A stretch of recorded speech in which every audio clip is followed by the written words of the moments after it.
പല സ്ഥലങ്ങളിലും ഇപ്പോൾ ഇസ്ലാമും കാത്തോലിസിസവും തമ്മിലുള്ള ഒരു മിക്സിങ് നടന്നുകൊണ്ടിരിക്കുക. അതിനെ ഒരു മോഡേൺ വേർഷൻ ഓഫ് ക്രിസ്ലാം എന്ന് വിളിക്കാം. Let's have a middle ground where we have dialogue. We can have shared spaces.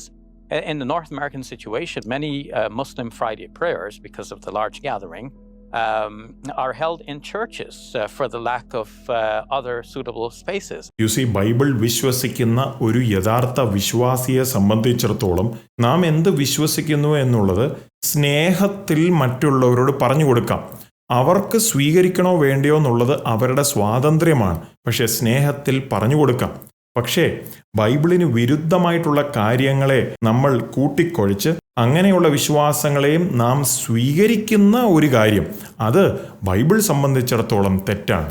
Bible പറയുന്നു യേശുവാണ് ദൈവപുത്രൻ എന്നും ആരാണോ അവനെ തള്ളിക്കളയുന്നത് അവർ എതിർ ക്രിസ്തുവിന്റെ ആത്മാവിലാണ് ഓപ്പറേറ്റ് ചെയ്യുന്നതെന്നുള്ളതും ബൈബിൾ പറയുന്നു.